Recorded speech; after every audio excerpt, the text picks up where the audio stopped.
यदा यदा हि धर्मस्य ग्लानिर्भवति भारत परित्राणाय साधूनां विनाशाय च दुष्कृतां धर्म संस्थापनार्थाय च संभवामि युगे युगे।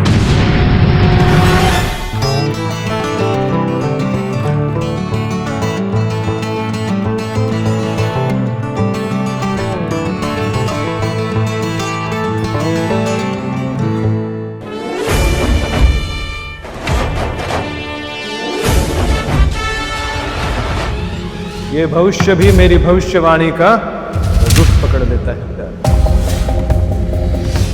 त्रिवेणी से हम भविष्य के पन्नों को खोलने की शुरुआत करते हैं। आपने त्रिवेणी को ही क्यों चुना? क्यों संगम? त्रिवेणी संगम वो स्थान है जहां पर मैनिफेस्टेशन की शक्ति अनलॉक हो जाती है। आप देख सकते हैं ये इतिहास है, आप देख सकते हैं ये वर्तमान है, और आप देख सकते हैं ये भविष्य, और आप देख सकते हैं ये तीनों काल एक साथ मिल रहे हैं। अब बारी है 2026 की, अब बारी है 2027 की, अब बारी है 2028 की, और अब बारी है आगामी भारत के अखंड भारत निर्माण होने की।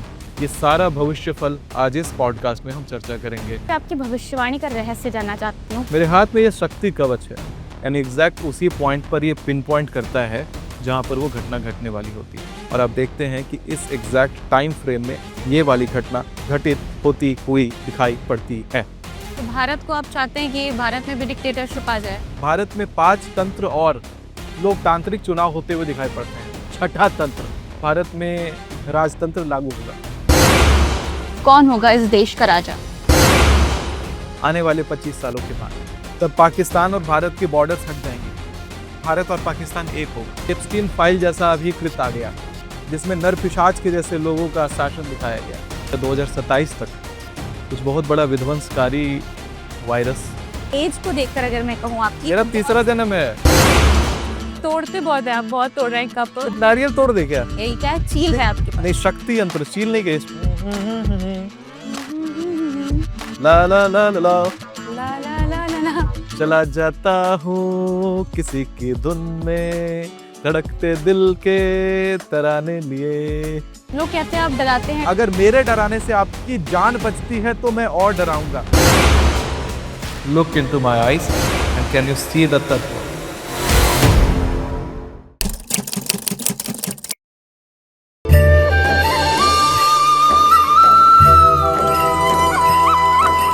आज हम अपने स्टूडियो से निकलकर ऊर्जा के त्रिकोण यानी त्रिवेणी संगम की लहरों के बीच हैं, और हमारे साथ हैं डिक्टेटर एस्ट्रोलॉजर सुमित आचार्य जी, जिन्होंने बहुत कुछ ऐसा कहा है जिसे लोग अभी भी सच मानने को तैयार नहीं हैं। आप कह सकते हैं ऐसा। बहुत कुछ ऐसा कहा है जो डराने वाला है और चौंकाने वाला भी है। आज हम संगम की लहरों के बीच भविष्य के उन पन्नों को खोलने जा रहे हैं जो शायद आप तक अब तक नहीं पहुंचा है। तो चलिए शुरू करते हैं। सर, बहुत बहुत स्वागत है आपका रामी टॉक्स में एक बार फिर से। नमस्कार, हर हर महादेव, और बहुत बहुत आभार मुझे अपने शो में आमंत्रित करने के लिए। सबसे पहले तो ये बताइए कि भविष्य के पन्नों को खोलने के लिए आपने त्रिवेणी को ही क्यों चुना?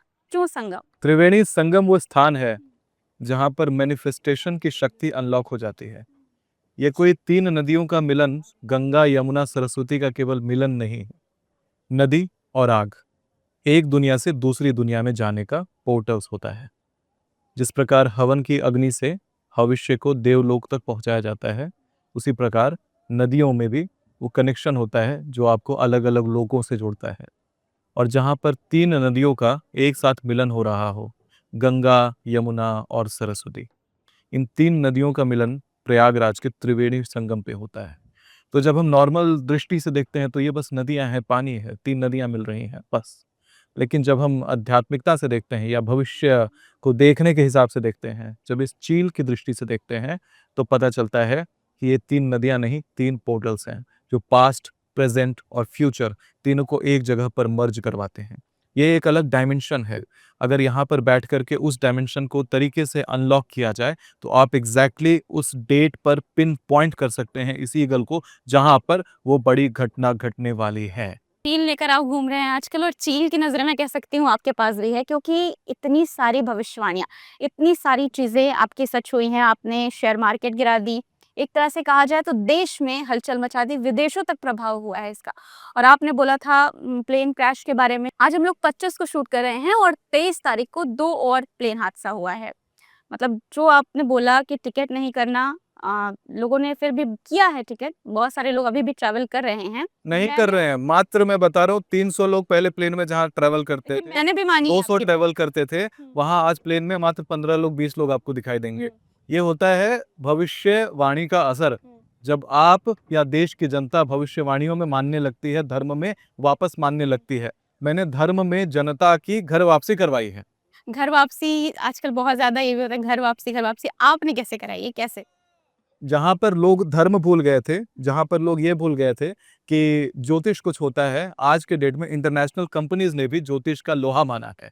इंडिगो की 4,500 फ्लाइट्स मैंने ग्राउंड करवाई हैं जस्ट बिकॉज ऑफ दिस भविष्यवाणी। 28 जनवरी से 27 फरवरी तक मैंने कहा था प्लेन कैंसिल करवाइए, 4,500 प्लेन्स ग्राउंडेड हैं, लॉन्ग रूट के प्लेन्स ऑपरेट नहीं कर रहे हैं। इसके पीछे बहुत बड़ा रीजन है कि एग्जैक्ट उसी डेट तक क्यों, उसी डेट फ्रेम तक क्यों ग्राउंड करवाई गई प्लेन्स। 27 फरवरी तक ग्राउंडेड, 28 फरवरी से पुनः ऑपरेशनल। हालांकि मैं थोड़ा सा पास्ट इनसाइट में आपको लेके चलता हूँ। याद करिए 6 जनवरी 2025 जब मैंने भविष्य देखा था 2026 का, उसमें मैंने देखा था कि 2026 जब शुरू होगा और 28 जनवरी से पहले अमेरिका युद्ध में आएगा और 3 तारीख को अमेरिका में युद्ध शुरू होता है, वेनेजुएला के ऊपर हमला करता है। 9 तारीख को मैंने कहा था मिडिल ईस्ट में गृह युद्ध शुरू होगा और वही होता है, ईरान की करेंसी तक कोलैप्स होती है। और जब मैंने कहा था 13 तारीख को ये जो यूजीसी का नियम आया था, ये भी मैंने कहा था 28 जनवरी से पहले 2026 में सुप्रीम कोर्ट कोई बड़ा फैसला लाएगा धार्मिक मुद्दे पर, और वही होता है। 13 जनवरी को बहुत बड़ा बवाल क्रिएट होता है। आप याद करना 2025 में जनवरी में ये जो म्यांमार में भूकंप आया था, उसका डेट मैंने पहले बताया था 29 मार्च 2025, जब ट्रांजिशन हो रहा था शनि ग्रह का मीन राशि में, और वो ट्रांजिशन बहुत विध्वंसकारी था। 2025 अपने आप में विध्वंसकारी वर्ष रहा, और उस विध्वंस को, उसकी अवधि को, किस डेट के किस टाइम फ्रेम में कौन सी अवधि में क्या घटित होने वाला है, वो सारे चीजों का एक पिक्चर मैंने देखा था। और जो भविष्य सामने घटित हुआ, 48 भविष्यवाणियां, एक नहीं, दो नहीं, 5 नहीं, 48 भविष्यवाणियां एग्जैक्ट उसी डेट को घटी जिस डेट को भविष्यवाणी की गई थी। और अब बारी है 2026 की, अब बारी है 2027 की, अब बारी है 2028 की, और अब बारी है आगामी भारत के अखंड भारत निर्माण होने की। ये सारा भविष्य फल आज इस पॉडकास्ट में हम चर्चा करेंगे, और बड़े बड़े ही डेप्थ के साथ, डेट के साथ, और त्रिवेणी संगम के पोर्टल्स को ओपन करते हुए आज हम चर्चा करेंगे। आप देख सकते हैं ये इतिहास है, आप देख सकते हैं ये वर्तमान है, और आप देख सकते हैं ये भविष्य है, और आप देख सकते हैं ये तीनों काल एक साथ मिल गए। भूत, भविष्य, वर्तमान, तीनों एक जगह पर। यही हुआ तो होता है त्रिवेणी संगम, और यही है गंगा, यमुना और सरस्वती का एक साथ संगम। पता है सरस्वती विलीन क्यों? यमुना हमें इतिहास दिखाती है, गंगा हमें वर्तमान में लाती है, और सरस्वती हमें भविष्य की वो झलक दिखाती है जो अभी तक घटित ही नहीं हुआ। इसीलिए सरस्वती विलीन है, जिसको हम पकड़ तो सकते हैं, हम उनका संगम तो देख सकते हैं, लेकिन सामने से उसे छू नहीं सकते। वही सरस्वती। अदृश्य हैं। आपने बोला कि आज 27, 28 और वो पन्ने खोलने वाले हैं हम, जो अभी तक किसी ने नहीं बताया। सबसे पहले तो मैं आपसे आपकी भविष्यवाणी का रहस्य जानना चाहती हूँ, कैसे इतनी सटीक है? कैसे? मेरे हाथ में ये शक्ति कवच है, और ये शक्ति कवच, ये शक्ति यंत्र भविष्य के पोर्टल्स को मार्क कर देता है, यानी एग्जैक्ट उसी पॉइंट पर ये पिन पॉइंट करता है जहां पर वो घटना घटने वाली होती है। इसमें गणना भी है, इसमें गणेश भी है। हमारे औरंगाबाद बिहार के मदनपुर में एक शिव जी का मंदिर है, सुमिताचार्य गुरुकुल के ठीक सामने, और उस शिव मंदिर में अनलॉक्ड है ये पोर्टल्स की ताकतें। जो ये संगम की ताकत है, वही शिव मंदिर में अनलॉक पोर्टल है, और उस पोर्टल को एक्सेस करके आप देख सकते हैं भविष्य की झलक, आप कर सकते हैं नए अनुभव, कि क्या कुछ घटित होने वाला है आगामी भविष्य में। और फिर आप ग्रहों की गणना को निकालते हैं और आप देखते हैं कि इस एग्जैक्ट टाइम फ्रेम में ये वाली घटना घटित होती हुई दिखाई पड़ती है। तो त्रिवेणी से हम भविष्य के पन्नों को खोलने की अब शुरुआत करते हैं।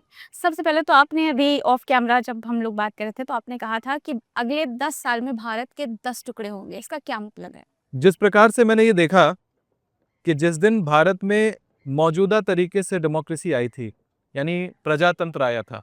प्रजातंत्र तभी से आया अस्तित्व में। आपने देखा होगा कि सतयुग गया, त्रेता गया, द्वापर गया, कलयुग के भी जो उन्नत भारत का समय था, जहां पर भारत में हर जगह सोना तौल के तराजुओं से लोग रखते थे, वो समय जब गया, उस समय तक भारत में राजतंत्र था। आज भी संगम के तट के उस पार आप देखेंगे इतने जो महल और किले बने हैं, सब राजतंत्र के निशानियां हैं कि कितना समृद्ध हमारा भारत था और कितना बढ़िया आर्किटेक्चर और सब कुछ से बढ़िया था भारत। लेकिन जब से ये आक्रांताओं ने राज किया और आक्रांताओं ने अपनी एक सोच हमारे पास छोड़ के गए हैं, जिसको कहते हैं प्रजातंत्र। प्रजातंत्र के अंदर जनता को नहीं पता कि हमें चाहिए क्या, तो जनता बेबहाव बिना डायरेक्शन के इधर उधर बहे जा रही है। बार बार नई सरकारें आ रही हैं, बार बार नए लोग अपनी कुर्सी पे बैठ रहे हैं और वो हमारे देश में नए नए डिमांड्स भी ला रहे हैं। जो जनता को संगठित रखने का कार्य एक राजा किया करता था, एक राजा जो थाईलैंड और इंडोनेशिया से लेकर के मिडिल ईस्ट तक पूरा अखंड भारत की छवि को पकड़ के रखता था, एक राजा जो अलग अलग भाषाओं को बोलने वाले लोगों को पकड़ के रखता था। जब इंटरनेट जैसा कम्युनिकेशन का कोई सिस्टम नहीं था, उस समय भी एक विशाल भारत हम देखते थे। उत्तर से दक्षिण तक केवल भारत था, पूरब से पश्चिम तक केवल भारत था। उतना विशाल भारत राजा के अंदर हम देखते थे। लेकिन जब से ये नया शासन लागू हुआ, नए तरीके का तंत्र जब से लोगों के दिमाग में आया कि ऐसा भी कुछ हो सकता है, और इस तरह के तंत्र के आने के बाद भारत ने सबसे पहला जो खोया वो खोई अपनी जमीन। आधा भारत टूट गया, बन गया पाकिस्तान। एक भारत टूट गया, बन गया बांग्लादेश। एक भारत टूट गया और चला गया जम्मू में। एक भारत टूट गया और बन गया पीओके। एक भारत टूट के चला गया चाइना में, तिब्बत चला गया। इतने सारे प्रांत भारत से टूट टूट करके अलग हो गए और किसी नेता की कुर्सी नहीं हिली। नेताओं ने हर बार भारत को तोड़ा, लोकतंत्र के राजाओं ने हर बार देश को तोड़ा और अपनी कुर्सी पकड़ ली। जब जब किसी को शक्ति की आवश्यकता पड़ी, जब जब किसी को लगा भारत को तोड़ करके हमें कुर्सी मिलेगी, तब तब भारत टूटा है। तब तक लोगों की मांग उस तरीके से मानी गई है जिसमें लोगों ने भारत को तोड़ के जमीनें मांगी हों। आज के डेट में दक्षिण भारत के तरफ अलग भारत का मांग निकलता है, पंजाब से खालिस्तान का मांग निकलता है, उत्तर नॉर्थ ईस्ट से एक अलग देश का मांग निकलता है। आखिर कितने और टुकड़ों में टूटेगा भारत? जब तक इस तरह से डेमोक्रेसी और सारी चीजें कंडक्ट होंगी, जब तक भारत में राजतंत्र नहीं आएगा, हम कैसे देखेंगे अखंड भारत? तो क्या सुमित्राचार्य जी महाराज जो कि बड़ी-बड़ी भविष्यवाणियाँ करते हैं, जो कि सच भी होती है, वो लोकतंत्र के खिलाफ हैं, संविधान के खिलाफ हैं? खिलाफ नहीं है। एक सोच है जिसको कहना जरूरी है, प्रतिपादित करना जरूरी है कि आखिर कुछ तो कारण रहा होगा कि पहले राजतंत्र चलता था, राजाओं का राज होता था। पता होता था ना राजाओं को कि मेरे पास ये जो सत्ता है ये हमेशा चलने वाली है, ये पूरा देश मेरा है। तो उस समय राज प्रेम हुआ करता था। राज प्रेम में राजा अपने खाल उखड़वा लेते थे। आंखें छत्रपति संभाजी महाराज ने अपनी आंखें नोचवा ली थी, अपनी आंखों में शलाखें चुपवा ली। रानी पद्मावती ने 200 रानियों के साथ में अग्नि में जौहर कर दिया इसी जमीन के लिए, इसी राष्ट्र प्रेम में। क्या लोकतंत्र में हम राष्ट्र प्रेम को देख सकते हैं? क्या लोकतंत्र में इस प्रकार की राष्ट्रीयता की भावना आ सकती है लोगों के अंदर या राजाओं के अंदर? लोगों के अंदर तो होंगी देश प्रेम, लेकिन क्या राजाओं के अंदर, जिनको पता है मात्र 5 साल के लिए गद्दी मेरे पास है, क्या उनके अंदर इस तरह का भाव आ सकता है देश के लिए?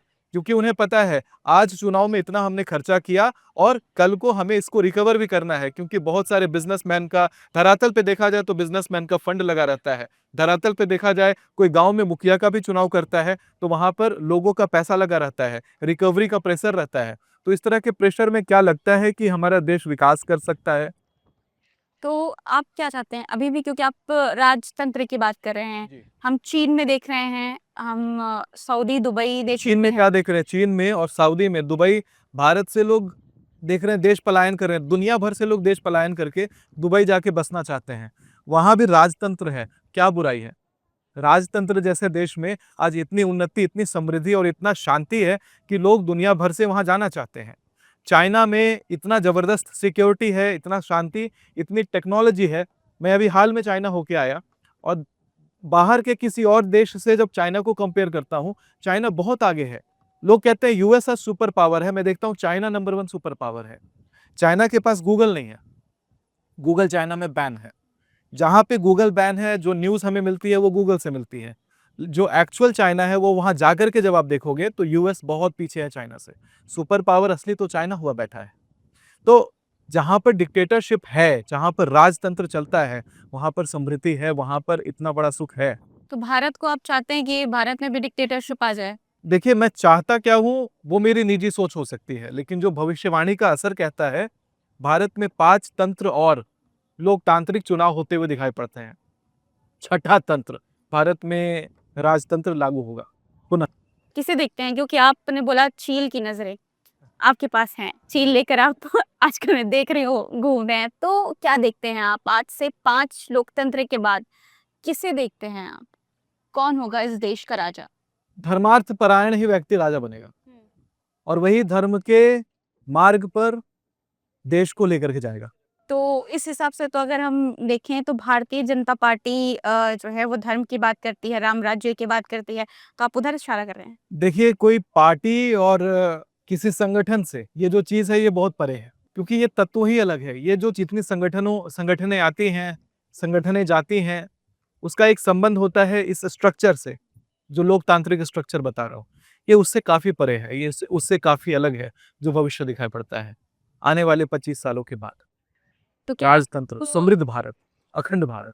तो आप ये कह रहे हैं कि कोई ऐसा आएगा जो इस देश को वापस से अखंड भारत बनाएगा। बनाएगा? तब पाकिस्तान और भारत के बॉर्डर्स हट जाएंगे, भारत और पाकिस्तान एक होगा। कौन होगा वो? आम इंसान या कोई दिव्य शक्ति? आम इंसान, दिव्य शक्ति, सब तो दिव्य शक्ति है, सबके अंदर दिव्य शक्ति धारक है।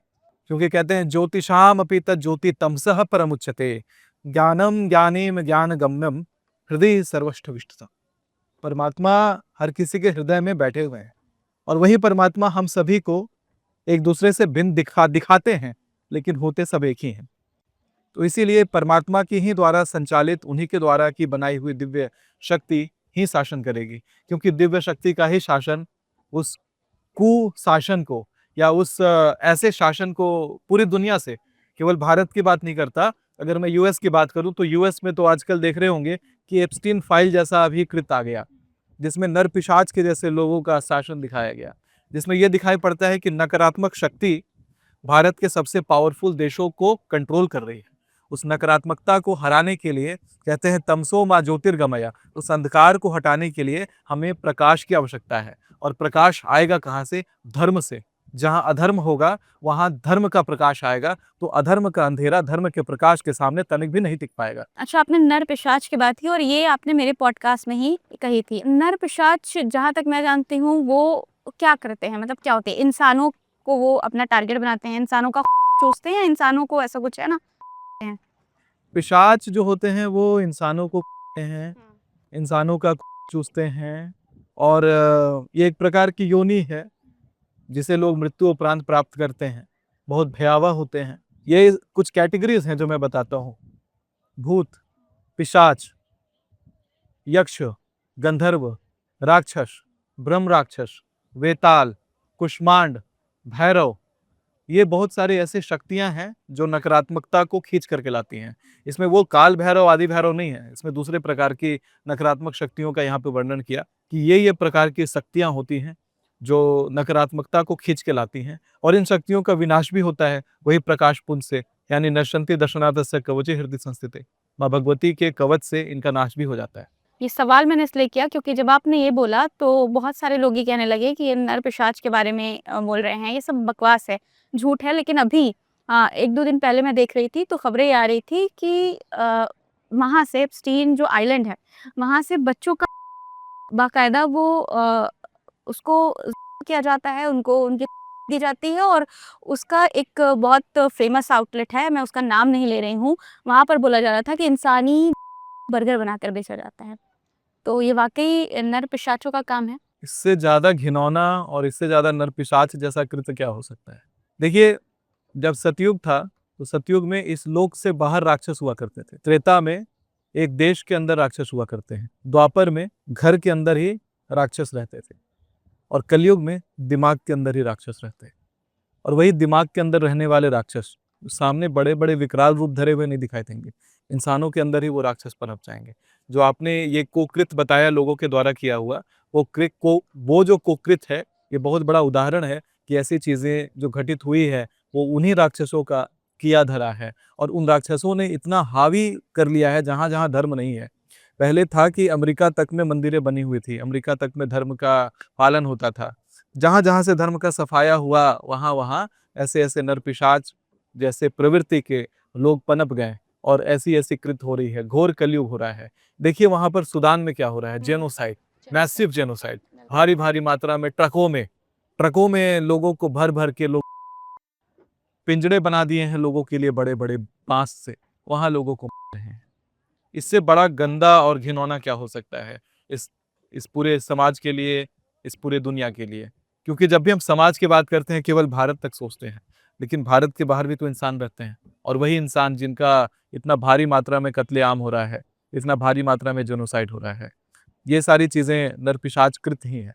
आपने बोला जहाँ-जहाँ धर्म नहीं है, वहाँ-वहाँ ये सारी चीज़ें हो रही हैं। अगर हम भारत में देखें, तो मुझे ऐसा लगता है कि भारत में सबसे ज़्यादा धार्मिक लोग रहते हैं। और जब एप्स्टीन फाइल का ज़िक्र करते हैं हम, तो वहाँ पर भी बच्चों की दी जाती थी, बच्चों को पकड़ा जाता था। और आजकल हम देख रहे हैं कि बहुत सारी बच्चियाँ, बहुत सारी महिलाएँ गायब हो रही हैं भारत से। तो क्या इसका भी कुछ कनेक्शन है ज्योतिष से, ग्रहों से या कुछ ऐसे पिशाचों से? देखिए, मूल रूप से देखा जाए तो जब जब शनि ग्रह अपनी पीड़ित राशियों से होकर के निकलते हैं, जब जब सूर्य अपने पीड़ित राशियों से परस्पर निकलते हैं, तब तब महापाप की अवधि आती है और बहुत सारा पाप घटित होता है। जब जब ऐसे ग्रहण आते हैं, जैसे कि अभी पड़ा अग्नि पंचक योग में पड़ा ये सूर्य ग्रहण 17 तारीख को, इस प्रकार के ग्रहण यानी एक साथ 5 ग्रहण लगे हैं, तो वास्तविक है कि पाप बहुत ज्यादा बढ़ जाएगा। और जो जो धर्म से थोड़ा भी दूर है, जिन्होंने धर्म से दूरी बनाई है, बस उनके ऊपर पाप और ज्यादा हावी हो जाएगा। मैं ये नहीं कहता कि भारत में पाप नहीं पनप रहा है, दीपक तले भी अंधेरा होता है। बिल्कुल। अगर दीपक जल रहा है तो वहां भी अंधेरा हो सकता है। यहाँ पर यही कहते हैं कि भगवान को अंदर मन से, क्योंकि मैंने कहा मस्तिष्क में ही राक्षस है, तो भगवान को अंतर मन से बार बार याद करने की आवश्यकता है। बार बार ये देखना चाहिए कि भगवान हमें देख रहे हैं। बार बार ये महसूस करना चाहिए कि हमारे हृदय में परमात्मा बैठे हैं। कल को जब हम आईने में खुद को देखेंगे तो हम खुद को कैसा देखना चाहते हैं, कैसा पिता देखना चाहते हैं, कैसा बच्चा देखना चाहते हैं, कैसे परिवार का सदस्य देखना चाहते हैं, कैसा पति देखना चाहते हैं खुद को, या कैसी पत्नी खुद को देखना चाहते हैं। उस प्रकार से जब आप सोचेंगे या उस परमात्मा को अपना दर्शन उस प्रकार से कराना चाहेंगे, तब आपके अंदर सुधार आना शुरू होगा। क्योंकि बहुत जल्दी ये पाप आक्रमण करता है और आपको महापापी बना देता है। छोटा छोटा समय होता है, बिल्कुल क्षणिक क्षणिक अचानक से क्रोध आता है लोगों को, और उसी क्रोध के क्षण में उनके ऊपर का राक्षस हावी होता है और बहुत भारी पाप कर बैठते हैं। वहां पर अपने ऊपर संयम रखिए, अपने ऊपर कंट्रोल रखिए, और जहां क्रोध आए उस स्थान से हट जाइए। कुछ देर के लिए आप हट जाएंगे तो वो क्रोध पुनः समाप्त हो जाएगा, पूर्णतः समाप्त हो जाएगा। अपने ऊपर अहंकार को हावी मत होने दीजिए। अहंकार और क्रोध सबसे बड़ा पाप का कारण है। अगर अहंकार आपके मन में आ रहा है तो समझिए कोई ना कोई पाप होने वाला है आपसे। अगर आपके मन में बहुत सारा क्रोध आ रहा है तो समझिए कोई ना कोई बड़ा पाप आपसे होने वाला है। ये जो सारी चीज़ें हो रही हैं, आपने बताया ग्रह ऐसे पड़े और आपने कुछ चीज़ें बताई हैं, तो ये इन चीज़ों का एंड कब होगा? कब तक हम मान सकते हैं 26 में? देखिए, कलयुग जैसे जैसे अपने चरण में आगे बढ़ेगा, अभी कलयुग का पहला चरण है, जैसे जैसे चरण में आगे बढ़ेगा ये चीजें और बढ़ेंगी, और भी ज्यादा घिनौना कृत्य जो है पूरे समाज में, पूरे विश्व में दिखाई पड़ेगा। अभी मात्र 5000 वर्ष पूरे हुए हैं कलयुग के, ये 28वां कलयुग है। बार बार घटित होता है, पुनः पुनः घटित होता है, फिर से उसी प्रकार घटित होगा। और एक समय ऐसा भी आएगा जब लोग भगवान का नाम तक भूल जाएंगे। लोगों को नाम भी याद नहीं रहेगा भगवान का, लेकिन उसी में कुछ संघ ऐसे रहेंगे जिन संघों में भगवान का नाम क्या, सारे शास्त्र पढ़ाए जा रहे होंगे। और वही संघों को कहते हैं कलयुग के अंत तक भगवान को लोग याद रखें। जब भगवान पृथ्वी पर आए तो भगवान को संरक्षण देने के लिए या भगवान को सहायता करने के लिए जो धार्मिक लोग बचेंगे, कुछ चंद लोग जो धार्मिक बचेंगे, उन्हीं चंद लोगों को बचाने के लिए मैंने सुमिताचार्य गुरुकुल की रचना करी कि गुरुकुल होगा तो धर्म मन में रहेगा। गुरुकुल होगा तो मन के अंदर जो राक्षस पनपता है वो मरेगा और मन के अंदर धर्मार्थ नीति जागेगी। मन के अंदर एक भगवान से जुड़ाव जागेगा, यानी विज्ञान और भगवान दोनों एक साथ हमारे मन में बैठेंगे। और जब ऐसा कुछ होगा तभी कलयुग के अंत तक हम ये परिकल्पना कर सकते हैं कि भगवान कल्कि का जब अवतार होगा, जब कलि पुरुष भी आया रहेगा, उस समय जो भगवान कल्कि के साथ लड़ने को तैयार रहेगा वो गुरुकुल के छात्र रहेंगे। और उसी भविष्य को देखते हुए, उसी अगले 4,32,000 साल के भविष्य को देखते हुए सुमिताचार्य गुरुकुल की नींव भी मैंने रख दी। आपने बोल दिया कि गुरुकुल के छात्र रहेंगे, लेकिन कल के अवतार के आने और उनके पीछे बहुत सारी कहानियां हैं। कहा जाता है कि चिरंजीवी आएंगे, उनकी शक्तियां बनेंगे, उनके साथ लड़ेंगे। तो कैसे आप ये कह रहे हैं कि गुरुकुल के छात्र उनसे लड़ेंगे? गुरुकुल के कारण धर्म का पालन होता रहेगा और धर्म का जब पालन होगा, गुरुकुल से जब कहते हैं ज्ञान जब जिसके अंदर स्फुटित रहेगा, जहाँ लोग भगवान का नाम तक भूल चुके होंगे, वहाँ भगवान को पहचानने वाले भी तो चाहिए। क्योंकि भगवान जब यहाँ पर आएंगे, पृथ्वी पर आएंगे, तो वो बड़े होंगे, भगवान का विवाह होगा, बहुत सारी गतिविधियां होंगी। तो भगवान के आसपास रहने वाले जो लोग होंगे वो कोई पापी और राक्षस लोग तो होंगे नहीं। जो धार्मिक लोग होंगे और जो धर्म परायण लोग होंगे, जो भगवान का सहायता करेंगे, भगवान के साथ रहेंगे, वो सारे लोग तो सापेक्ष है हमारे कि गुरुकुल से संबंधित रहेंगे और धर्म से संबंधित लोग रहेंगे। तो उनकी सहायता करने के लिए तो चिरंजीवी धरती पर मौजूद है और जीवित है। चिरंजीवी मुख्य युद्ध में पार्टिसिपेट करेंगे, लेकिन वो युद्ध केवल केवल 7 चिरंजीवी और केवल कल्कि भगवान नहीं लड़ेंगे। उनके साथ बहुत सारे जो पूरी सेना होगी, वो सेना धर्म परायण होगी, जिनको धर्म में, जिनकी निष्ठा धर्म में होगी, जिनकी आस्था धर्म में होगी। ऐसा समाज में जहाँ पर हर तरफ अधर्म फैला होगा और केवल कुछ लोग होंगे जिनकी आस्था धर्म में होगी, वो सारे लोग युद्ध को लड़ रहे होंगे। तो वो जो सारा सेना जो तैयार होगा, वो केवल चिरंजीवियों से नहीं तैयार होगा, वो धर्मार्थ लोगों से तैयार होगा और वही सेना का निर्माण मैं कर रहा हूँ। तो ये एक धार्मिक लड़ाई होगी या अधर्म के खिलाफ धार्मिक लड़ाई, अन्याय के खिलाफ न्याय की लड़ाई? ये साक्षात कलि पुरुष के खिलाफ धर्म की लड़ाई है, जिसमें अन्याय का नाश होगा, जिसमें अधर्म का नाश होगा। कहते हैं कि परित्राणाय साधूनाम विनाशाय च दुष्कृताम धर्म संस्थापनार्थाय च संभवामि युगे युगे। भगवान हर युग में आते हैं, हर युग की संध्या में आते हैं और जब जब यदा यदा ही धर्मस्य ग्लानिर्भवति भारत, तो जब जब धर्म की ग्लानि होती है तब तब भगवान धरती पर उपस्थित होते हैं और अधर्म को हराते हैं। तो यहाँ पर जो लड़ाई होगी उसमें अधर्म हारेगा, अधर्म घुटने टेकेगा।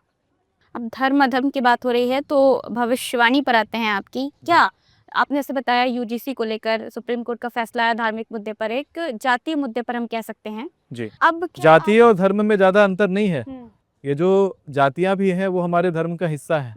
हमारे धर्म में जितने भी पूजा पाठ होते हैं, जितनी भी गतिविधियां होती हैं, उसमें सब में जातियों का बड़ा उल्लेख होता है। ना तो हर जाति का हर पूजा में, विवाह में भी जितना ब्राह्मणों का काम होता है उतना ही नाई का काम होता है, उतना ही धोबी का काम होता है। चाहे श्राद्ध हो, चाहे कोई और काम हो, सभी में जातियों का बड़ा महत्व होता है। और जातीय यानी धर्म, धार्मिक मुद्दे पे ही वो फैसला कहेंगे हम उसको। तो भारत में अब क्या कोई धार्मिक युद्ध होते हुए दिख रहा है आपको अगले 3 सालों में, 4 सालों में? अभी तुरंत देखिए ना, मैं आपको 3-4 डेट बता देता हूँ। एक डेट है 17 मई से 15 जून 2026 में आप देखेंगे कि बांग्लादेश और म्यांमार के अंदर नया धार्मिक मुद्दा उठेगा और उसको लेकर के दंगा फसाद होगा। 15 जुलाई से 12 अगस्त के बीच में महाराष्ट्र में बहुत बड़े स्तर पे दंगा हो रहा होगा और काफ़ी ज़्यादा लड़ाई झगड़ा हो रहा होगा। इसी बीच में नॉर्थ ईस्ट और बंगाल के अंदर बहुत ज़्यादा तोड़फोड़ हो रहा होगा 15 जुलाई से 12 अगस्त 2026 के बीच में। यहीं अगर देखा जाए तो 12 सितंबर से 10 अक्टूबर 2026 उड़ीसा और आंध्र प्रदेश के अंदर धार्मिक हिंसा का जबरदस्त योग है और इस हिंसा में वहां पर सत्ता पलट होता हुआ दिखाई पड़ता है। सत्ता अचानक परिवर्तित होता हुआ दिखाई पड़ता है उड़ीसा और आंध्र प्रदेश में 12 सितंबर से 10 अक्टूबर 2026 के बीच में। आपने पिछली बार ये बोला था, 2 राजनेताओं को लेकर बोला था कि वो इस दुनिया से जाने वाले हैं, ऐसा आपने कुछ बोला था। तो और बहुत सारे लोगों ने, मैंने बहुत सारे पॉडकास्ट उसके बाद आपके देखे, आपने बहुत सारे पॉडकास्ट किए, कुछ लोगों ने तो माला भी चढ़ा दी तस्वीरों पे, कुछ स्पेशल नेताओं के। कौन है वो नेता, किसके बारे में आपने ऐसे कहा? नेताओं का नाम नहीं निकला है अभी, और अगर निकलता है तो उसको निकालना उचित नहीं है, क्योंकि भगवान निर्धारित करते हैं कि किसकी आयु खंडित करनी है। लेकिन ये तो तय है, जिस प्रकार का ग्रहण लगा था उस ग्रहण का फलस्वरूप यही निकलेगा कि नेताओं का अकस्मात निधन होता हुआ दिखाई पड़ता है अवधि है 16 जून 2026 से 14 जुलाई 2026। एक नेता ऐसे भी जो विमान हादसे में इसी अवधि में मारे जाएंगे। फ्लाइट क्रैश करेगा, उसमें नेता बैठे बैठे होंगे और नेता का निधन फ्लाइट क्रैश में होगा 16 जून 2026 से 14 जुलाई 2026 के बीच। आपने महाभारत का भी ज़िक्र किया था कि जैसा महाभारत में हुआ वैसा ही इस बार होली में ग्रह नक्षत्र आपने बोला अभी देखिए ना, होलिका के दिन चंद्रमा लाल रंग का दिखाई पड़ेगा और पूर्ण ग्रहण है, और वो भी उसी पक्ष में है जिस पक्ष में अग्नि पंचक योग में सूर्य ग्रहण लगा था। यानी कि 5 सूर्य ग्रहण एक साथ लगे, वो भी अग्नि के योग में, और तुरंत लगने वाला चंद्र ग्रहण महाभारत के भीष्म पर्व से सीधा रिलेट करवाता है। महाभारत के काल में यही ग्रहण लगा था, तो महाभारत जिसमें दुनिया की आधी आबादी नष्ट हो गई थी। तो इस बार क्या मतलब आप ये कहना चाह रहे हैं होली में इसी तरह का युद्ध आप बहुत बड़ा संख्या को लेकर? बहुत बड़ा युद्ध इस वर्ष होता हुआ दिखाई पड़ता है। एक बड़ी अवधि मैं बता देता हूं ना आपको, मैंने अवधि नोट करके रखी है। अवधि है 13 अगस्त 2026 से 11 सितंबर 2026 के बीच में यूरोप में युद्ध का ट्रिगर दबेगा। बहुत सारी यूरोपियन कंट्रीज आपस में टकराती हुई दिखाई पड़ती हैं, आपस में लड़ती हुई दिखाई पड़ती हैं। बहुत ही विध्वंसकारी ये समय रहने वाला है। इसी समय शेयर मार्केट भी क्रैश होता हुआ दिखाई पड़ेगा, और ठीक इसी के बाद अगर आप देखती हैं एक अवधि और है 12 सितंबर से 10 अक्टूबर 2026 कोई फेक न्यूज शेयर मार्केट में एंटर करेगा और उसके कारण शेयर मार्केट बहुत तेजी से क्रैश करेगा। केवल मेटल एक ऐसा सेक्टर है, मेटल धातु के सेक्टर में इन्वेस्ट करने वाले फायदे में रहेंगे, बाकी सब कायदे में रहेंगे। आपने अभी बोला महाभारत में आधी आबादी खत्म हो गई, अब आपने बोला कि वापस से ऐसा ग्रह नक्षत्र बन रहा है, और एप्स्टीन फाइल की मैं बार बार इसलिए भी जिक्र कर रही हूँ क्योंकि अभी जो कोविड आया उसको लेकर मैंने एक खबर ये भी सुनी कि जो ये कोविड था ये चाइना से नहीं, ये कहीं ना कहीं इसका जो कनेक्शन था, इसका जो लिंक था, ये जो बनाया गया वायरस था ये, और इसका कनेक्शन भी एप्स्टीन फाइल से है, एप्स्टीन आइलैंड से है। वहां से ऐसा कहा गया कि ये जो वायरस है निकला सिर्फ आबादी को कम करने के लिए, जनसंख्या को कम करने के लिए। देखिए, मूल रूप से देखा जाए तो वहां से और भी कुछ विध्वंसकारी निकला है, जिसका रिजल्ट बहुत जल्दी आएगा 2027 तक।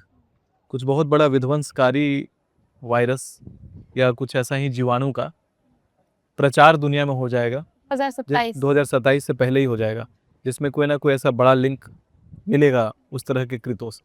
मैं देख रही हूँ बहुत सारे एस्ट्रोलॉजर ये कह रहे हैं कि अप्रैल से मई के बीच में बहुत बड़ा भूकंप आने वाला है, एक तरह से बहुत ज्यादा मौसम में बदलाव होने वाला है। आपको क्या लगता है? कब से कह रहे हैं एस्ट्रोलॉजर ऐसा? अप्रैल से मई के बीच। कब से कहे थे, कब कहे थे ऐसा बात? अभी महीना अभी कहना शुरू हाँ, किए अभी हैं। कहना शुरू किया। 2025 में छपवा करके रखे हैं 18 अप्रैल 2026 से 16 मई 2026 के बीच में भूकंप आएगा, और वो भी कहाँ आएगा वो भी बता देते हैं। बड़ा भूकंप आएगा चाइना, रशिया और मंगोलिया वाला क्षेत्र में, उसी एरिया में आएगा बड़ा भूकंप। भारत में हल्का फुल्का शॉकवेव आएगा, बहुत बड़ा कोई मौसम परिवर्तन उसमें नहीं होने वाला है। गर्मी थोड़ा सा ज़्यादा बढ़ेगा इस बार।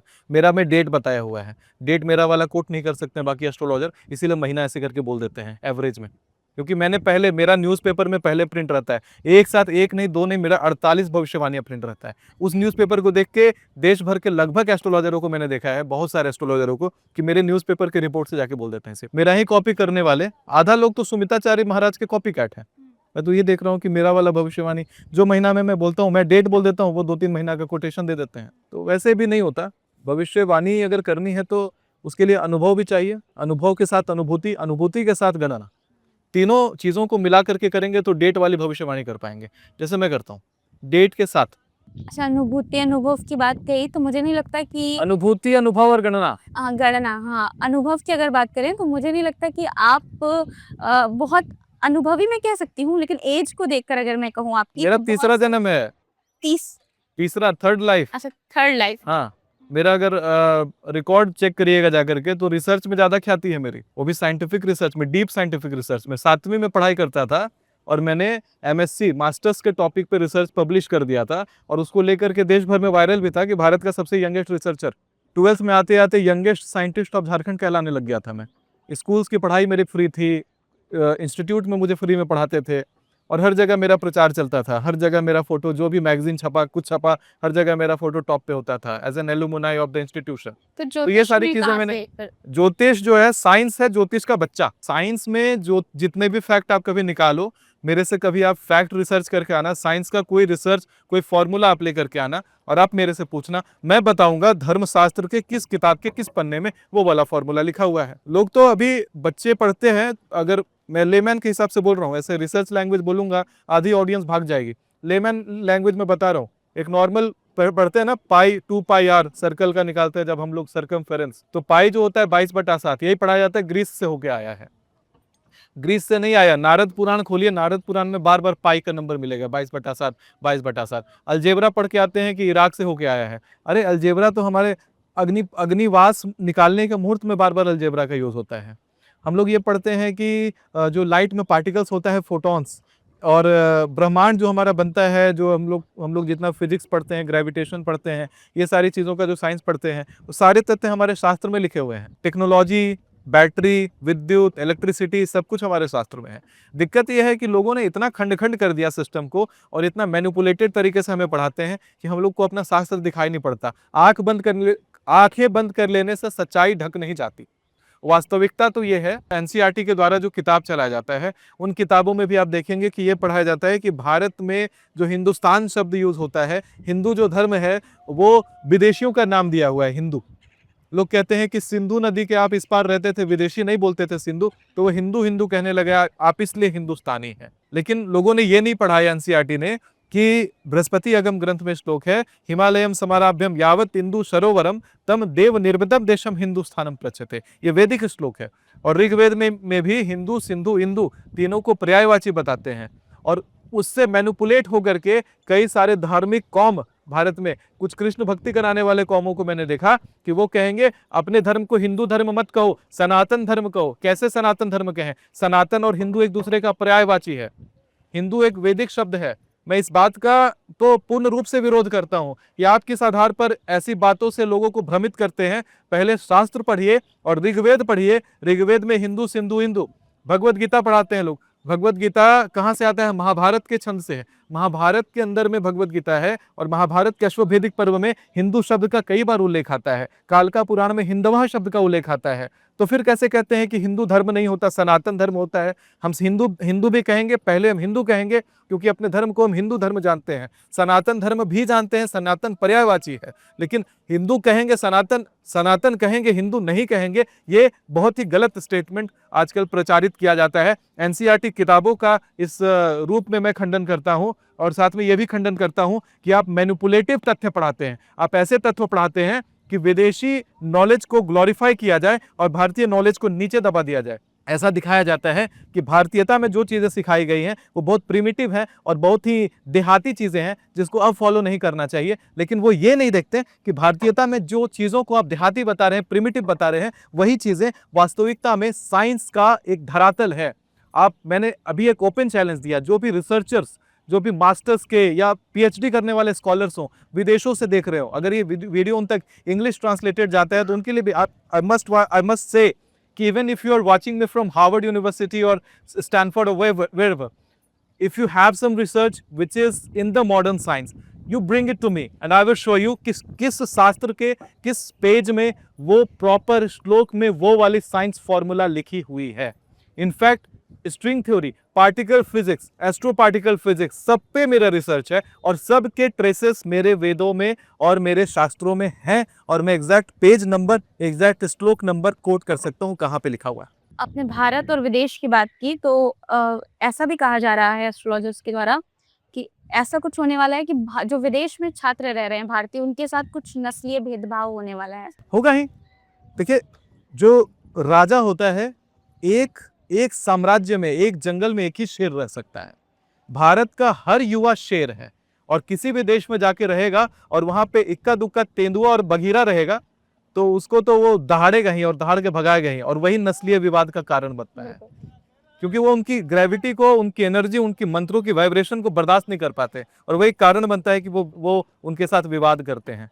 आपकी इस बात से मैं भी एग्री हूँ कि भारत के लोगों में वो पावर है जो जिससे लोग उनसे जलते हैं, आप ये कह सकते हैं। मैं ये वर्ड यूज, भारत का, दुनिया के हर लोग भारतीय लोगों से जलते हैं और जितने लकड़बग्घे बाहर रहते हैं वो शेर के आने से डरते हैं और इसीलिए लकड़बग्घे झुंड बना के इकलौते शेर पर आक्रमण करते हैं। हिम्मत है तो आओ भारत में लकड़बग्घों और फिर तुम्हें बताते हैं शेर क्या होता है। अकेला शेर तुम पे हावी रहता है, और अकेला शेर आज तुम्हारे देश पे भी शासन कर रहा है। कल को तुमने जिस देश को लूटा, आज तुम्हारे देश पर जो शासक बना बैठा है वो अकेला भारतीय शेर है जो वहां जाके बैठा है। लंदन की बात कर रहा हूँ, यूके। भारतीय शेर बैठा है कि नहीं बैठा है? कल को कहते थे dogs and Indians are not allowed, आज के डेट में वही शेर उनके देश के सर्वोच्च सत्ता पर जाके बैठा हुआ है। और देखिएगा आने वाले समय में भी कि गद्दी को, उनके देश में मोनार्क जो वो लोग चलाते हैं, उस गद्दी को भी संभालने वाला भारतीय रहेगा।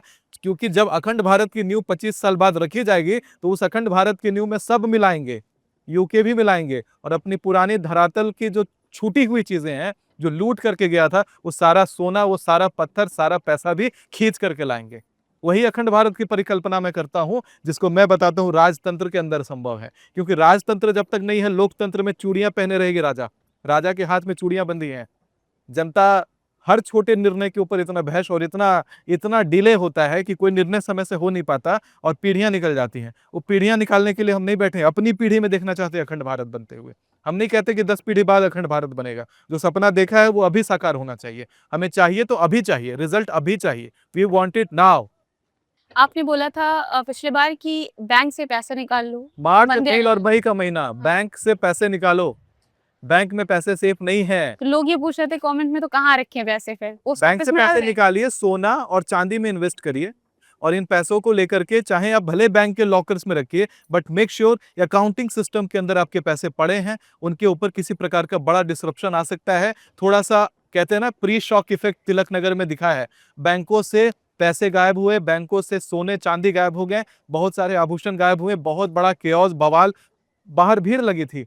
और अभी भी आपने देखा होगा, मार्च, अप्रैल और मई के लिए तैयारियां शुरू हो गई हैं। भारत के बड़े बड़े बैंकों के बाहर देखिए लाइन लगी है और लोग अपने पैसे विड्रॉ कर रहे हैं। मार्च के महीने में जहां बैंक कहते थे कि पैसे दो, हमें अपना फाइनेंशियल सही करना है, लेकिन यही जो डिसरप्शन का सिस्टम अभी आने वाला है, उसका एक बड़ा इफेक्ट है। भविष्यवाणी मैंने दिसंबर में रिलीज कर दी थी और फरवरी से लाइनें लगनी शुरू हुई हैं बैंकों के बाहर। डिसरप्शन आने से पहले जो फॉलोअर्स मुझे देखते हैं सीरियसली, उनकी जान बचेगी, उनके पैसे बचेंगे। क्योंकि जब कोलंबिया के अंदर विमान हादसा हुआ था, मेरे फॉलोअर्स ने मुझे देख करके अपनी 1.5 लाख रुपए की टिकट का परवाह नहीं किया और उन्होंने वो विमान का टिकट कैंसिल किया। आज वो जिंदा हैं। लोग भले कमेंट में कहते हैं कि आप डराते हैं, अरे अगर मेरे डराने से आपकी जान बचती है तो मैं और डराऊंगा। अगर मेरे डराने से आपके पैसे बचते हैं तो मैं और डराऊंगा, क्योंकि मुझे अपने फॉलोअर्स की परवाह है। लोग कहते हैं आप डराते हैं, डराने की बात हो रही है, तो क्या हमेशा ऐसे डराने वाले मूड में रहते हैं आप, हमेशा एकदम सीरियस? डराने बोलने में तो आप 3 बार लग रहा है डर गई थी। डराने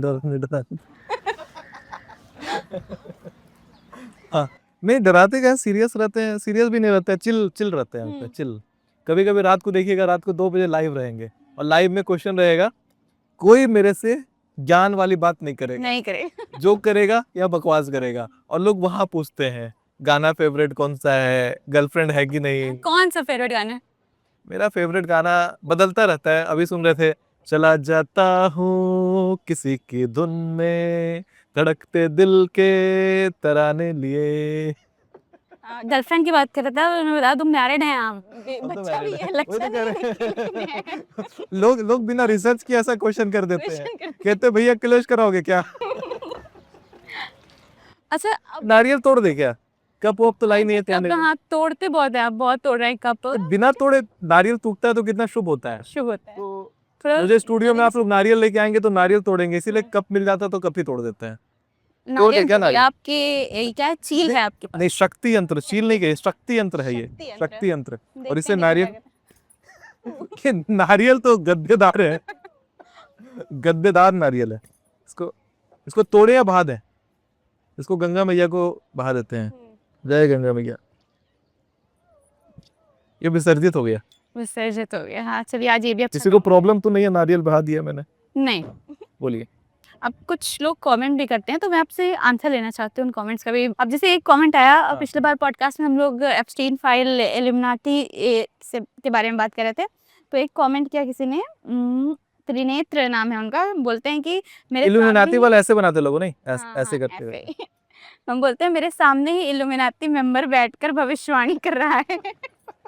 आपके प्रेडिक्शन के नंबर ही 11, 13 और 18 हैं। इसका क्या मतलब है? मतलब इल्यूमिनाटी के मेंबर बना दिया आपको तो लोगों ने। 11 जो नंबर होता है, 11 तो बड़ा शुभ नंबर होता है।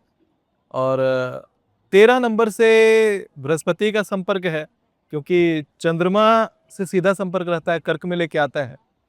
और 18 नंबर जो है भगवती से संपर्क रखता है, 9 पे लेके आता है। मेरे सारे नंबर कहीं ना कहीं से बृहस्पति से संपर्क में आ जाते हैं। उन नंबरों में बृहस्पति बैठ जाए तो बृहस्पति उच्च का हो जाता है। 11 यानी 2, 13 यानी 4 और 18 यानी 9। अभी आपने साइन बना दिया तो लोग इस पे भी बोलेंगे कि अभी तक तो बोल रहे हैं इल्यूमिनाटी का मेंबर है, आपने साइन दिखाओ दिखाओ, इल्यूमिनाटी का बाप दिखाओ। देखो, इल्यूमिनाटी का बाप ऐसे बनता है, ऐसे। यू डू लाइक दिस इसीलिए बोला and then होगा। like this and then open it up and you ask the question or look into the eyes and you will see. Can you see the tattva? Look into my eyes straight. Can you see the shakti or can you see the tattva? Right in my eyes. Look into my eyes and can you see the tattva? Can you see it? Can you see the tattva? And if you see it, just stay calm. Don't say it. All right, thank you. Yeah. तो अब भविष्यवाणी आप बताते हैं तो लोग अब ये भी पूछ रहे हैं आपसे कि महाराज जी आपको अपने भविष्य के बारे में कुछ पता है या फिर दुनिया को ही भविष्यवाणियां बता रहे हैं? अपने भविष्य का पूरा क्लियर पता है, क्या पता है? दुनिया को थोड़ी बताएंगे। थोड़ा सा तो ये बताइए, अपना पता है। लोगों को यकीन तो हो ना। कुछ नहीं, दुनिया को नहीं बताना। कुछ ठीक है, मैं बताता हूँ, हाँ। एक भविष्य अपना भी बताता हूँ। याद करिए एक बार धीरेन्द्र शास्त्री जी का कानपुर के अंदर कथा होने वाला था। उस कथा के दिन से 2 दिन पहले मैंने राजधानी की टिकट करवाई थी। तब मैं बिल्कुल नया इसमें आया था, इस जर्नी में। तो मेरा शौक था उनकी कथा में जाने का। तो कथा में जाने के लिए मेरी टिकट थी कानपुर की, राजधानी की। अब वो टिकट मैंने कथा शुरू होने की रात को ही कैंसिल करवा दिया। यानी कथा शुरू होने से पहले रात को मैंने वो टिकट कैंसिल करवा दिया, क्योंकि मैंने कुछ योग देखे, कुछ संयोग देखे कि कथा तो होती दिखाई नहीं पड़ रही है। और ये चीज़ को मैंने सोशल मीडिया पर डाला कि देखो कथा होने वाली है, मैं आने वाला था, लेकिन नहीं, सॉरी, कथा से पहले लग रहा है रात को नहीं, रात को टिकट कराई, सुबह कैंसिल करा दी। और मैंने ये दिखाया, देखो कथा होने वाली, कुछ गड़बड़ लग रहा है, ये राजधानी की टिकट मैंने कैंसिल करा दी। 2 घंटे बाद न्यूज़ आती है कि पुलिस ने उनको अलाउ ही नहीं किया कि वहाँ पे वो कथा कंडक्ट कर पाए, और वो कथा वहाँ कंडक्ट नहीं होती है। पूरी टीम कानपुर पहुँच करके बैकअप चली जाती है। और तब देखता हूँ धीरेन्द्र भैया लाइव करके बोल रहे हैं, यार एक कथा तो नहीं हो पाएगी मेरे प्यारो, पुलिस ने मना कर दिया है। तो ये कुछ भविष्यवाणियों का असर है। तो ये आपने अपने बारे में ऐसे लाइव ये चीजें लाइव पढ़ी है, सोशल मीडिया पे पढ़ी है मेरी ये चीजें। अच्छा, अब आप ट्रैवल की बात कर रहे हैं, प्लेन क्रैश की बात कर रहे हैं, तो लोग ये भी कह रहे हैं कि भाई प्लेन ट्रैवल मैं करूंगी, अगर क्रैश भी होता है तो फैमिली को कंपनसेशन मिलेगा। मौत तो एक दिन सबको आनी है, जब ऊपर वाले ने लिखा होगा तो आ जाए। आप अपने जान से पैसे को कंपेयर कर लेते हैं। अगर आपने अपने जान का मोल लगा लिया तो जाइए, फिर मैं क्या ही कर सकता हूँ। लेकिन जान बहुत बहुमूल्य होता है, जान का मोल नहीं लगाना चाहिए, क्योंकि जितना आयु आपको मिला है इस पृथ्वी के ऊपर, उतनी आयु तो आपको भोगनी है, शरीर के साथ चाहे शरीर के बिना। शरीर के बिना भोगेंगी, भूख लगेगा, प्यास लगेगा, लेकिन शरीर नहीं होगा जिसके द्वारा आप खाएंगे पिएंगे। और उस तरह की जब आपको आयु प्राप्त होती है तो उसमें मुंह छोटा सा हो जाता है, इतना बड़ा मुंह नहीं रहता, एक सुई के नोक के जैसा मुंह में छेद रहता है, और उसी से पीना है, खाना है, और सांस भी उसी से लेना है। नाक नहीं रहता, जो भूत आदि रहते हैं उनके नाक नहीं होते हैं। हाँ, लेकिन फिल्मों में तो दिखाते हैं। नहीं, वो फिल्मों में तो कुछ भी दिखाएंगे, उनके नाक नहीं होते हैं, और मुंह के ऊपर बस एक छोटा सा छेद है होता है उनके, और उसी से उनको खाना है, पीना है, सांस भी उसी से लेना है। तो बिल्कुल सा सा का आवाज आता है उनके छोटे से छेद से। जमीन पर उनका पैर नहीं टिकता, उनके जमीन से थोड़ा सा ऊपर पैर रहता है, और बौने होते हैं, 4 साढ़े 4 फीट के आकार के होते हैं, हवा में बहुत तेजी से उड़ते हैं, और उदंड होते हैं। उदंड मतलब, अगर ये नहीं होता, ये मत सोचिएगा कि जो लोग भूत प्रेत देखते हैं तो भूत प्रेत हमेशा सीरियस होते हैं, अकेले में सीरियस, लेकिन वो जब अपने ग्रुप में रहते हैं तो ग्रुप में बहुत बदमाशी करते हैं, खूब एक दूसरे से लड़ते हैं, हंसी मजाक करते हैं, बहुत कुछ करते हैं। हालांकि इस चीज़ों का अनुभव अगर करना हो तो शमशान घाट के क्षेत्र में, शमशान घाट के क्षेत्र यानी शमशान के बाहर कवच परिधि का निर्माण करके और भैरव साधना के द्वारा आप ऐसी चीज़ों का सीधा सापेक्ष अनुभव कर सकते हैं। भूतों को खेलता हुआ देख सकता है। हाँ, खेलता हुआ देख सकते हैं। कौन देखेगा, मुझे तो नहीं लगता कि कोई जाएगा भूतों को खेलता हुआ देखे। नहीं, साधनाएं जब करी जाती हैं शमशान के किनारे वाली साधनाएं, तो वहां पर जब आप, मैंने कहा ना त्रिवेणी में जैसे हम लोग बैठे हैं पोर्टल्स एक्टिवेट हो रहे हैं, तो वही पोर्टल्स वहां पे भी एक्टिवेट हो जाते हैं। पोर्टल्स एक्टिवेट होते ही आपको ये सारी चीजें दिखाई पड़ती हैं। क्या लगता है आपको, इधर तट पे आप ऐसी चीजें नहीं कर सकते? तट पे भी कर सकते हैं। रात्रि समय में बहुत सारी अघोर क्रियाएं, अघोर साधनाएं यहाँ के तट पे भी कर सकते हैं। बड़ा महत्व है यहाँ का। अगला सवाल ये कि लोग ये भी बोल रहे हैं कि आपकी सारी भविष्यवाणियां सच हो जाए तो जितना दुख नहीं होगा, लेकिन अगर ममता फिर से जीत जाएगी, ये सुनकर बहुत ज्यादा दुख हो रहा है। ये सच हो, ईश्वर न करे, ईश्वर से प्रार्थना है। अब देखिए, बात ऐसी है कि भविष्य तो भविष्य है। आपके दुख और सुख से भविष्य नहीं बदलता है। जैसा बंगाल की परिस्थिति दिखाई पड़ती है कि हार के भी जीतती हुई ममता बनर्जी वहां दिखाई पड़ती हैं, यही भविष्यवाणी कहती है। लेकिन वहीं अगर आप जो भी पार्टी को पसंद करते हो, बीजेपी का जीत देखना है तो असम में देखिएगा, हेमंत बिश्व शर्मा जी पुनः सीएम बन जाएंगे। बीजेपी का जीत देखना है तो यूपी में देखिएगा, योगी जी पुनः अपनी गद्दी पकड़ लेंगे। लेकिन बंगाल में फिर से टीएमसी खेलती हुई दिखाई पड़ती है, यही भविष्यफल कहता है। अब कुछ ज्यादातर लोग निगेटिव कमेंट लेने से डरते हैं, लेकिन आपने खुद मुझसे कहा कि नेगेटिव कमेंट उठाओ, तो मैं नेगेटिव कमेंट उठाइए, कमेंट उठाती हूँ। एकदम ऐसा उठाइए कंट्रोवर्शियल कमेंट रहे, लगे कि सवाल लेकिन पूछने वाला फंसा रहा हो पहले और जवाब देने वाला फंस जाए। बिल्कुल बिल्कुल, पहले लेकिन एक उपाय बता दीजिए, क्योंकि सारे उपाय आपने बताए। अब लोग बार बार एक ही क्वेश्चन करते हैं क्रिप्टो और बिटकॉइन को लेकर। शेयर मार्केट, क्रिप्टो, बिटकॉइन के लिए कोई उपाय बता दीजिए। ये सब जुआ है। महाभारत में पांडव जुआ में पत्नी तक हार गए।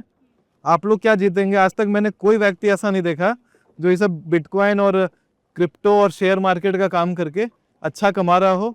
जो सिखा रहे हैं वही कमा रहे हैं और किसी और तरीके से कमा रहे हैं, बाकी सब डुबा रहे हैं। 2 दिन कमाएंगे। जुआ ही जुआ है। जुआ में कभी कभी कमा जाते हैं लोग और कमाने के बाद सब गवा जाते हैं। आज तक इतिहास है। मैंने बताया कि कोई अगर बढ़िया कर रहा हो इस क्षेत्र में ना, तो एक बार सामने आए और कहे, क्योंकि मैंने अच्छे अच्छे घरों के लोगों को, अच्छे अच्छे अरबपतियों को देखा कि जो शेयर मार्केट में कूदे जुए के जैसा पैसा उड़ा रहे हैं। हो सकता है कि कोई रिक्शा वाला कर रहा है तो 100 रुपये लगाता हो और कोई 100 करोड़ लगा रहा हो, लेकिन उड़ा रहे हैं सभी, कोई गवा रहे हैं। और एक दिन इसका रिजल्ट बहुत विध्वंसकारी होगा। और चूंकि मैंने ये प्रिडिक्शन करी है कि जियोपॉलिटिकल करेंसी कोलैप्स जैसी योग हैं इस साल से ही शुरू हो जा रही हैं, इस तरह की इंडस्ट्रीज में कोई फायदा नहीं होने वाला है, किसी का दाल निकलने वाला है। ऐसी इंडस्ट्रीज को बंद किया जाए। सरकार एक तरफ से इन चीज़ों का विरोध करती है, जुए का विरोध करती है, सट्टेबाजी का विरोध करती है, लेकिन इन चीज़ों को स्ट्रैटेजी मान करके, स्ट्रैटेजिक अटेम्प्ट मान करके प्रमोट करती है। इस बात की मैं ओपनली निंदा करता हूँ। अब कुछ नेगेटिव कमेंट पर भी आते हैं। नेगेटिव पूछिए, पॉजिटिव पूछिए, सब आपका है। इंदु गौर कह रही हैं कि इतना बकवास कैसे कर लेते हो तुम लोग, कुछ और नहीं बचा तुम लोगों के पॉडकास्ट के लिए, भगवान बन बैठे हो। इतनी झूठी झूठी डराने वाली भविष्यवाणियां। एक नहीं 48 भविष्यवाणियां पिछले बार सही हुई थी। जो स्ट्रैटेजी से भविष्यवाणियां निकाली थी 2026 में, वही स्ट्रैटेजी यूज करी है। अगर सही हो गई तो लंका लग जाएगा। तो अभी कमेंट लिख रही हो, मान लो, बच जाओ, टिकट कैंसिल कर लो और पैसे जो मैंने बोले बैंक से विड्रॉ करने हैं वो कर लेना, तभी कमेंट लिख पाओगी, नहीं तो दिक्कत में बड़ा पड़ जाओगी। इसलिए ये चीज़ें मत करो। कमेंटिंग से बढ़िया है कि पहले वो काम कर लो जो मना किया गया है। कुछ लोग बोल रहे हैं कि पैसा कमाने के लिए आप ये सब कर रहे हैं। बिल्कुल कमाने के लिए कर रहे हैं। मेरा फीस पहले 5,000 रुपया था, आज 11,000 25,000 रुपया हो गया है। तो इसमें कमाई तो है। लेकिन ये बात ज़रूर कहूँगा कि ये मैंने फ़नी वे में ज़रूर कह दिया, लेकिन ये ज़रूर कहूँगा कि इस क्षेत्र में आप अगर आते हैं और हर दिन लोग आपकी परीक्षा लेना चाहते हैं, हर कोई आपकी परीक्षा लेता है। जब उस परीक्षा में आप हर रोज़ उत्तीर्ण होते हैं तभी आप आगे ग्रो करते हैं। और भगवान का कृपा है कि भगवान हर परीक्षा में, हर किसी की परीक्षा में मुझे उत्तीर्ण करवा देते हैं। चाहे न्यूज़ चैनलों के ऊपर ओपनली प्रिडिक्शन करना हो, उसमें उत्तीर्ण करवाते हैं। चाहे तो लोगों के समक्ष अपनी बात रखनी हो, किसी की मैंने कुंडली देखी हो, उसमें उत्तीर्ण करवाते हैं। और उस परीक्षा में उत्तीर्ण होने के बाद बार बार परीक्षा होती है और हर परीक्षा में उत्तीर्ण होता हूँ। ये भगवान की कृपा है। और साथ में ये भी ज़रूर कहूँगा कि हम लोगों का धर्म ही यही है, क्योंकि पुरातन नियम से हमारा धर्म इसी प्रकार से दक्षिणा रूप में धनार्जन का था। राजाओं का जैसे धर्म होता है कि कर असूलें, वैश्यों का धर्म होता है बिजनेस करें, उसी प्रकार हमारा धर्म होता है कि हम दक्षिणा अर्जन करें। और दक्षिणा अर्जन जब हम करते हैं तो उससे लोगों का पाप कटता है। क्योंकि कलयुग में दान ही सबसे बड़ा तत्व है। और आप लोग सीधा दान तो करते नहीं है, तो कोई ना कोई इसमें एक सुविधा जुड़ी रहती है, जैसे भविष्यवाणी, जैसे कोई पूजा पाठ, कोई वैदिक पद्धति, तो उस प्रकार से यह कार्य करता है।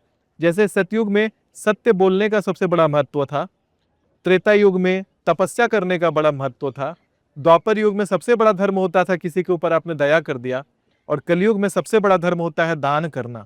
कलयुग में आप दान जितना करते हैं उतना आपके पाप करते हैं। मैं तो कहता हूँ पूजा पाठ कुछ नहीं करते, सब एक तरफ है, लेकिन दान एक तरफ है।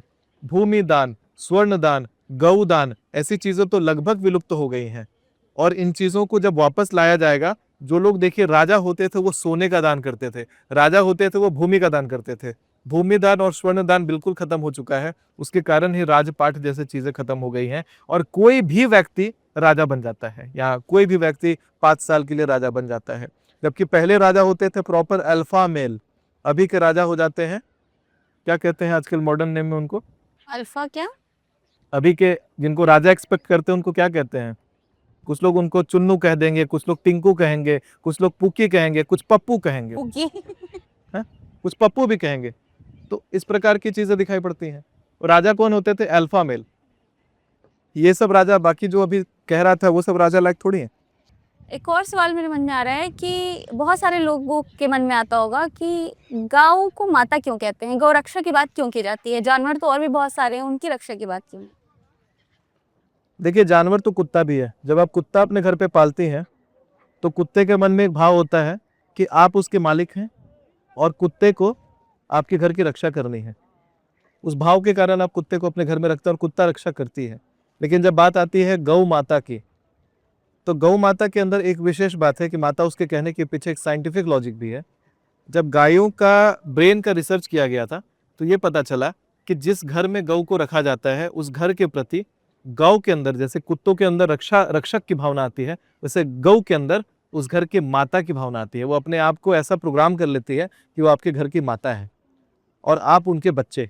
तो जो जानवर दिल से, हृदय से अपने आप को माँ समझती हो और आपके घर को पालने का भाव रखती हो, इसलिए वो गौ माता है। और साइंटिफिकली भी आपके घर में किसी प्रकार का बैक्टीरिया एंटर करेगा, कोई तरह का रोग अगर प्रवेश करने वाला हो, तो गौ के दूध में, उस घर में रहने वाली गौ के दूध में उस बैक्टीरिया का एंटीडोट अपने आप तैयार होने लग जाता है। और जब उस घर के गौ का दूध पिया जाता है तो वो बैक्टीरिया अपने आप मरने लग जाता है। ये केवल घर में नहीं, यही चीज उस जिले में, यही चीज उस गांव में, यही चीज उस क्षेत्र में लागू होने लग जाती है। उस क्षेत्र में अगर कोई नया बैक्टीरिया, कोई वायरस आता है तो गाय का दूध अपने आप ही ऐसी एंटीबॉडीज निर्माण करती है जिससे उस बैक्टीरिया का निष्कलन हो जाता है। तो इसीलिए भी जैसे बच्चा, छोटा बच्चा होता है, उसको एंटीबायोटिक नहीं देना पड़ता, छोटा बच्चे को माँ का दूध से ही एंटीबायोटिक मिल जाता है, क्योंकि माँ का दूध ही छोटे बच्चे के अंदर आने वाले बैक्टीरियाज को पहचान करके एंटीबॉडीज बना लेती है और बच्चे को एंटीबायोटिक्स मिल जाता है दूध से। और उसी प्रकार गौ के दूध से भी हम सभी को एंटीबायोटिक्स मिल जाता है। उस बैक्टीरिया के इन्वॉल्वमेंट में आते ही बच्चे को, यानी हम लोगों को, रोग लगने से पहले ही गौ एंटीबायोटिक्स दे देती है। वही एंटीबायोटिक्स गौमूत्र में भी होता है, वही एंटीबायोटिक्स कहते हैं गोमायु, गौ के जितने भी तत्व हैं गौमूत्र बना रहा है उसमें, गोबर में भी निष्कलन करने के लिए और गौ के दूध में भी निष्कलन करने के लिए तत्व मौजूद रहते हैं। इसीलिए गौ को माता के रूप में हम लोग पूजते हैं, क्योंकि उनके मन का भाव भी माँ वाला है और उनके द्वारा बनाए हुए जो तत्व हैं वो भी माँ वाले हैं। बहुत कुछ आपने बता दिया। अब एक आखिरी सवाल आपसे ये कि आज हम लोग संगम में हैं, संगम की लहरों के बीच हैं और 3 नदियों का यहाँ पर मिलन होता है, गंगा, यमुना और सरस्वती। सरस्वती अदृश्य है, लेकिन कहते हैं कि यहाँ से एक नई दुनिया, नई चीज़ का आरंभ होता है।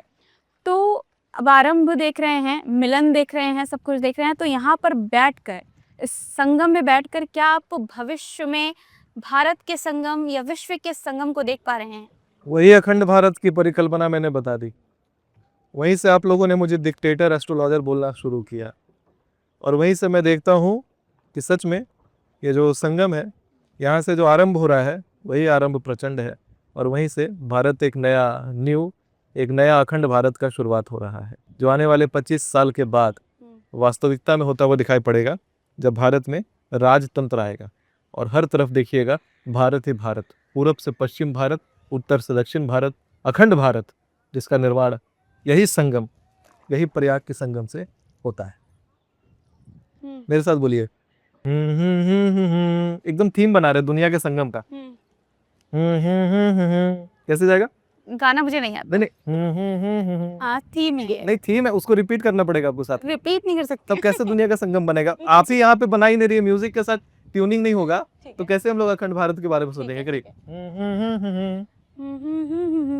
ला ला ला ला ला, ला ला ला ला ला।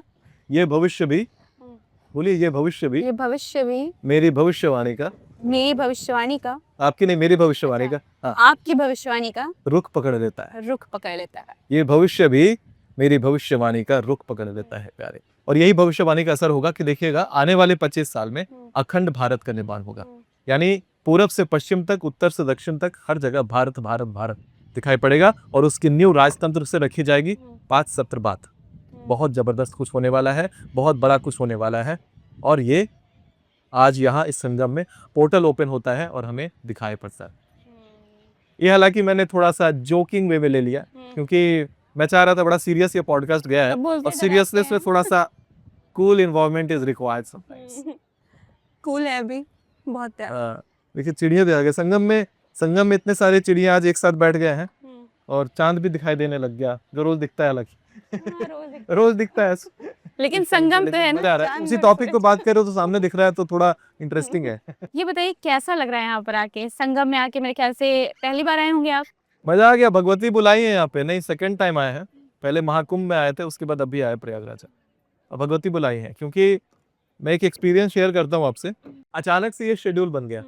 मैं ना पिछले रात को ही सोच रहा था कि मुझे रात के समय गंगा जी में बैठना है, गंगा जी के पास बैठना है। और ये देखिए ये ऋषिकेश का प्लान बन रहा था मेरा। और अचानक से मैं कैसे पहुंचा प्रयागराज, ये अपने आप में बड़ी मिस्ट्री है। क्योंकि मैं तो निकल चुका था दिल्ली से, और दिल्ली से निकलने के बाद में ये प्रयागराज का ये कानपुर जबकि मेरे रास्ते में पड़ रहा था। और ट्रेन में राजधानी में बस एक टिकट बचा हुआ था। और एक टिकट वो जो था वो राजा भैया ने बुक कर लिया। और वो एक टिकट लग रहा है बस मेरे लिए रहा होगा ट्रेन में। पूरी ट्रेन फुल, बस एक available ticket Kanpur to Prayagraj Allahabad. Plane से तो बुला नहीं सकते थे आप। प्लेन से नहीं, अभी तो 28 तारीख तक प्लेन लेना नहीं है, मैं खुद ही अवॉइड कर रहा हूँ। इलाहाबाद उतरा और आज देखिए सुबह में यहाँ पे शूट हो रहा है। और इससे अद्भुत क्या हो सकता है कि मैंने कल्पना करी कि रात में गंगा जी के पास बैठूंगा और गंगा जी ने ऋषिकेश नहीं बुलाया, गंगा जी ने प्रयागराज बुलाया कि बेटा तुम ऋषिकेश में अकेले मेरे से मत मिलो, गंगा यमुना सरस्वती के संगम पे मिलो। और सीधा आज त्रिवेणी संगम पर हम लोग इस पॉडकास्ट को रिकॉर्ड कर रहे हैं और देश दुनिया को एक नई दिशा दिखा रहे हैं। इससे बढ़िया क्या हो सकता है? इससे बढ़िया, इससे अद्भुत क्या हो सकता है? कुछ बड़ा इंटरेस्टिंग आ रहा है क्योंकि ये सेटअप देखिए गंगा नदी के घाट पर इतना जबरदस्त सेटअप है कि मैं हूँ, इधर हमारी होस्ट है मिसबा, और ये कैमरा सेटअप आप देख सकते हैं सामने, इतना जबरदस्त सेटअप लग रखा है। उधर अभी गोप्रो से भी रिकॉर्डिंग हो रहा था और भी टीम मेंबर्स हैं। बड़ा इंटरेस्टिंग ये सब वातावरण रहा और अच्छा एक्सपीरियंस है। तो इसी के साथ सब्सक्राइब कर लीजिएगा चैनल को, और आप भी एक बार कह दीजिए। हाँ, रमी टॉक्स को सब्सक्राइब करिए, फॉलो करिए, और अपने अपने जो क्वेश्चंस माइंड में आते हैं, जो कीड़े कूदते हैं दिमाग में, उनको कमेंट में डालिए। बिल्कुल कमेंट में डालिए, सवाल लूंगी और जवाब भी देंगे सुमित जी। क्यों जवाब देंगे? पूरी बात की सारे सवाल अभी तो जवाब दिया ना मैंने। कमेंट ऐसा आलतू फालतू सब कमेंट जितना दिमाग में सब भरिए वहाँ पे कमेंट बॉक्स में, कीड़े निकालिए। कीड़े निकालिए जितने हैं दिमाग में। हाँ, तो सब्सक्राइब करिएगा, लाइक करिएगा, शेयर करके ही जाइएगा। फिर आपसे मुलाकात हो एक नया पॉडकास्ट में। तब तक के लिए अपना बहुत सारा ख्याल रखिएगा।